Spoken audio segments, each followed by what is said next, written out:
I'm Joe Biden, and I approve this message.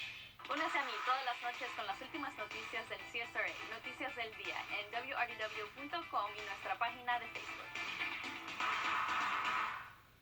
Watch 1226 on your side, wherever you go. On your side, this is News 12 First at 5. New this afternoon, the Medical College of Georgia says they're changing their policy on animal use for medical training. This comes the same day these billboards went up. And a daughter speaking up after conditions at an Augusta personal care home sent her mother to the hospital. New today, Richmond County investigators tell us another person is out of the hospital. That means 3 of the 4 people from First Love Personal Care Home sent to the hospital have been released. Our I-team told you extreme heat could have played a role in 2 deaths, as well as those hospitalizations. Our Celeste Springer spoke with a daughter who says she believes one act may have saved her mother's life. Susan Stiles was one of 6 people inside here at First Love Personal Care Home when code enforcement says temperatures reached above 135 degrees. She made it out alive, but Sylvia Reed and Georgia Blount weren't so lucky. Their autopsies have been done, but the coroner's office says the cause of death could take weeks. On Sunday, investigators thought carbon monoxide might be a factor, and when they recreated the scene, they detected high levels outside the home, but no carbon monoxide detectors were inside the facility. We're learning extreme heat may have been a factor. Now, the daughter of one of the residents who made it out is speaking out. She says the biggest feeling she's going through right now is anger, and she's frustrated she wasn't aware of the conditions inside the home. She says one decision her mother made that night could have saved her life. During the middle of the night, when it was so hot in the house, my mom actually got up and opened a window. And I believe that that is what saved her life and her roommate's life. And they were best friends. And the air, I believe, circulated into the room across the hall. And who knows what lives those could have saved. Coming up at 6 o'clock, Melissa LaEllen will update us on her mother's condition. And she also has some words of advice for family members of those currently inside the other 2 First Love locations. In Augusta, Celeste Springer, on your side. And as far as we know, 1 other resident from that personal care home are still in the hospital. We were hearing temperatures may have been up to 130 degrees, very hot in there. The investigation continues. And Riley, it's been a very hot couple of days here. Really, it's been a hot month. It's October, but it doesn't feel like it. Exactly right, Meredith. We are back well above normal this afternoon into the mid-80s here in Augusta, despite a good bit of cloud cover. Normally some clouds would keep you cooler than normal. Not the case today, and we are seeing that humidity bump up just a tad as well. So, yeah, kind of feeling more like August than October, but temperature-wise, if you're north of I-20, not too terrible. Upper 70s in Edgefield, Saluda County, up towards Wilkes County. In Washington, they are sitting at 79. Nice weather expected this evening if you're planning on heading out to the Columbia County Fair. Gates are now open. We are after 5 o'clock, so they are open for business. Going to stay open until 10 o'clock tonight, and the weather looks great. We should be in the 70s through most of this evening. Not much in the way of rain on radar currently. We had a few tiny showers pop up. This one started just south of Williston, crossed over Aiken County. Maybe Jackson, you may see a few raindrops from that, but not much. How about your rain chances for your Friday and weekend in just a little bit? A baby has been safely surrendered to an Orangeburg hospital. That's according to the Department of Social Services.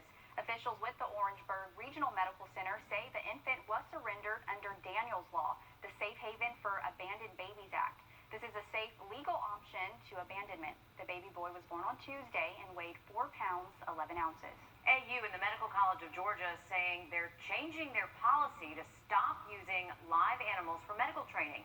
This comes the same day as a national nonprofit with more than 12,000 doctors sent a letter to AU's president and the dean of the medical college calling on them to stop using animals. They also put up these billboards near the Augusta Mall saying, "Does MCG think you're a pig?" MCG tells us they'll transition to other educational models, but no word yet what those models are. In Florida, officials are investigating after 2 people reportedly showed up with a gun to an early voting location. A quick reminder, Augusta Transit buses are offering free rides through the end of November. They say they want to make sure everyone has a ride to the polls to vote. A man started a fire in a Columbia County hotel, and officials say he did it on purpose. This is 43-year-old Anthony Marson. Officials say he's suspected of walking into a bathroom at a Holiday Inn just outside Martinez around 5:30 yesterday morning and lighting a fire. Afterwards, they say he tried to open a cash register in the lobby, and then he left. The fire alarm went off in the building, and that's when people working there found out the bathroom was on fire. Officials have ruled it an arson. Well, today marks 15 years since a Georgia crime case caught the attention of the nation. In 2005, teacher and beauty queen Tara Grinstead disappeared in Irwin County. She was last seen after a pageant in Fitzgerald. It took 11 years for 33-year-old Ryan Duke to be arrested for murder in connection with her disappearance. And just a few months later, another man was arrested for helping him afterwards. We've told you about families who fought to have COVID removed as a case of death from loved ones' death certificates. Coroners in South Carolina say this process isn't easy or something they take lightly. When families contact them, they investigate and talk to doctors before making changes. They're also thorough before they list it as a cause of death. We're not just going to put something down because, COVID-19, it happens to be the pandemic that we're dealing with right now. That doesn't mean that if you go out here and get in a car crash or you get stabbed or whatever else, and just because you have COVID doesn't mean that's what killed you. So you have to be careful about what information you put down and make sure that it is the cause of death. Watts says he's removed COVID-19 from just 3 of Richland County's 263 COVID-19 deaths. Well, we're taking a live look at the Columbia County Fair now. Gates just opened a few minutes ago at 5 o'clock. Yeah, in order to keep everyone safe during the pandemic, everything is outside this year. There aren't any seated events. You can see Oscar the Robot there as we zoom out. You're getting a quick view of, wow, lots of food, which is the best part, if you ask me, about fairs, because I can just smell it now. You know what? I'm so hungry, and all I can think about is a funnel cake. Oh, I know. It's Oh, my favorite thing to get from a fair. Oh, gosh, I could go on. Fried everything. They have a You're fried right. peanut butter and jelly sandwich there. Interesting. They had it, last year. It's actually good. I'm serious. It is. So if you want to try all the food, all the rides, you can go between today and November 1st.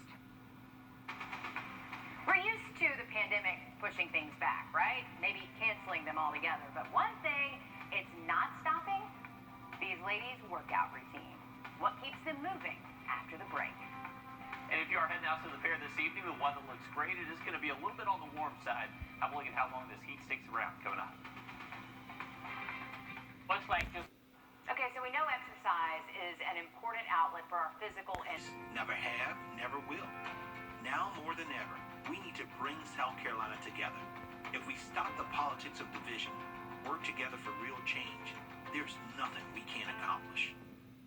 Okay, so we know exercise is an important outlet for our physical and mental health, but the pandemic has changed a lot of our routines.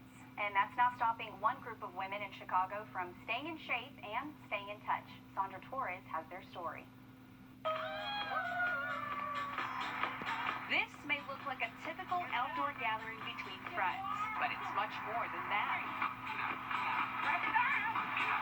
Every Tuesday morning, these ladies get together outside of the rec center at Ellis Park. We're just seniors, that's all. Seniors, outdoor senior exercise class. It all started as the pandemic hit, and their go-to workout classes at the rec center were canceled. When it became apparent that we weren't going to be able to go back into the facility, we decided we couldn't just let it go.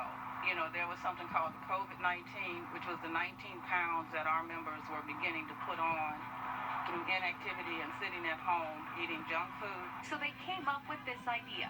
Bring your chairs, your masks, and your gym shoes, and have some outdoor fun. The workout consists of stretching. That's the first thing we do.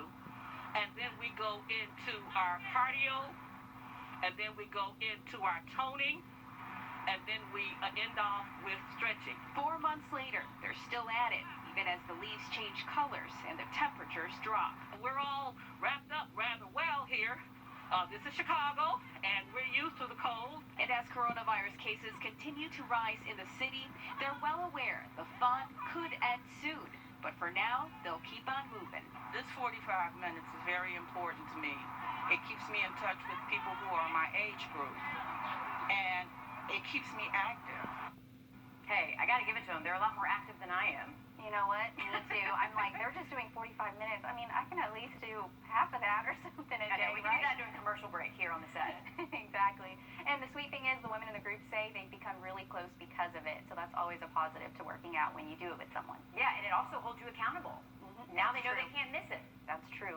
That's why I'm not working out. I need a buddy. So let me know if anyone wants to work out. But let's take a look over Grovetown. Riley, looks nice outside and seems like a great day to be at the fair. Definitely is. Beautiful weather out there this afternoon. This is going to continue through this evening. If you are stepping out to the Columbia County Fair, temperatures in Evans currently at 80, so we're expecting to be that warm or just a little bit cooler for the rest of this evening. So not too bad out there this afternoon. We had a few showers pop up across the area, but nothing too widespread. I definitely wouldn't anticipate to see rain if you're heading out to the fair. Anything that we have seen pop up on radar this afternoon has been very brief and very tiny as well, just not really lasting all too long for any one spot. We had a few of these tiny little showers pop up near Williston and northern Barnwell County, move their way into Aiken County, but those have since dwindled, so there's not really much to hold these together all too well. But when they do pop up, they can produce a tiny little shower. That one's there in northern Washington County, just north of Wortham.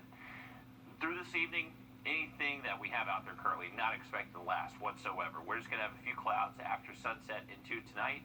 With the clouds overnight, that is going to help keep our temperatures generally in the mid to low 60s once again. We have the potential to see some patchy fog early Friday.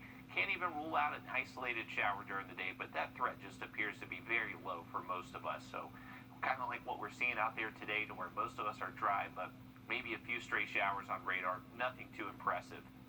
For those football games Friday evening, those look good to go as well. We're expecting temps generally in the 70s through game time tomorrow evening. Heading into Saturday, kind of just the broken record continues. Waking up with some patchy fog, temps in the 60s. Later into the day, most of us look dry, but just can't rule out maybe a stray shower for one or two communities. Perfect weather once again this evening if you're heading to the Columbia County Fair. Gates are now open. They're going to stay open until 10 o'clock, and go check out their website before you head out there. I think you can actually get a better price on gate prices if you head online before you head out there, but it should be a lot of fun, and the weather is going to cooperate with us tonight. Just patchy dense fog kind of expected in some spots late tonight into early tomorrow. Friday expected to be similar to today with a few clouds throughout the day. Can't rule out an isolated shower, but whenever we say isolated showers, I would not anticipate to see rain. Most of us should stay completely dry over the next few days. And even into next week, not looking like we're going to see any fall-like temperatures anytime soon, with highs in the mid-80s through next Thursday. Spreading a little love and positivity, that's something we can all get behind these days. After the break, the unique way one family is saying thanks to our local law enforcement. I'm David Presage. During a time of social unrest across the country, one local family is sharing some positive news with our community here at home. And as Wrdw shows us, they're saying thank you to local law enforcement by giving them some new bling. This is Wendy Huff and her 12-year-old daughter, Malia Huff.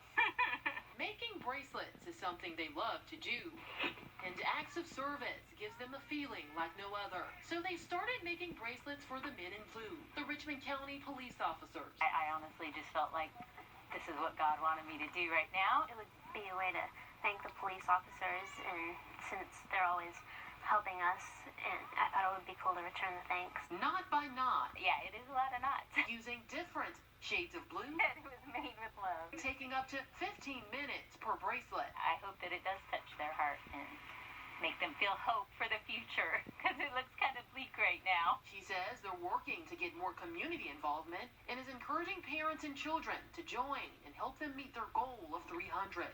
When kids get involved, it touches people's heart more, and that's what I love about this project. She says the goal is to start with Richmond County and eventually expand to all first responders. Just to be a part of something positive, I think, is something we all want, especially in 2020. Wrdw on your side. That is so true. We all need something positive right now, especially during this pandemic. But if you'd like to join the cause, they're meeting right now at the Helleman Trail in Evans until 7 o'clock. And it looks like they can use all the help they can get if they're looking to expand to all local first responders.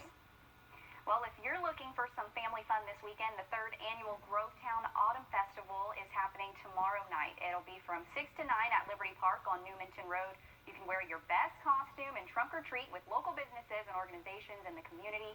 There's going to be games, hay rides, and of course, you can't forget the food. COVID-19 guidelines will be in place and masks are encouraged. Another spooky yard to check out. Look at these Halloween decorations out in front of a home in Martinez. The homeowner, Angela, tells us her yard is a hit because she somehow managed to find one of those 12-foot tall skeletons that are sold at Home Depot. They've been selling out nationwide, so she's one of the lucky ones. All right, check out the rest of the decorations, though. His skeleton buddies are all gathered around the bonfire there. I know, I'm sure it took a while to put all of that together, but I really think I want to take a picture next to this skeleton. That's I pretty know. cool. And I mean, imagine like it looks so much creepier in the dark. I'd be afraid of that house. I love the guys sitting in rocking chairs. They're just waving, having a good old time. That's good stuff there. Lake forecast this weekend, not looking too bad. We'll take a look at those temps for you and rain chances coming up.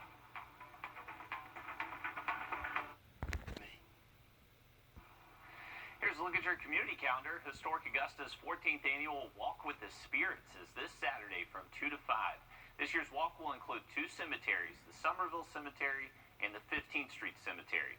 Tickets are $20 for adults and $10 for kids. Groups are limited to 10 people and masks are required, but it should be fantastic weather if you're planning on doing that on Saturday between 2 to 5. Not expecting much rain over the next few days, just kind of what we call isolated shower chances, so just not a whole lot expected out there. Friday, Saturday, or Sunday as well. 15% chance of rain, really just kind of saying maybe 1 or 2 of us see a little light rain, but not much out there is expected. I would definitely keep your lake plans this weekend, Saturday and Sunday. Once again, just that low-end chance for a quick little shower. Nothing that would ruin your day. And high temperatures are expected to stay on the warmer side both Saturday and Sunday into the low 80s at the lake. For us here in Augusta, our high temperature is going to be maybe 1 or 2 degrees warmer for the weekend, but no real change in our pattern expected over the next several days. Highs in the mid-80s all the way through next week. All right, thank you, Riley. Augusta University partnering with rural hospitals as they continue to fight the pandemic. It's actually helping keep many of them open. We'll explain coming up in 3 minutes.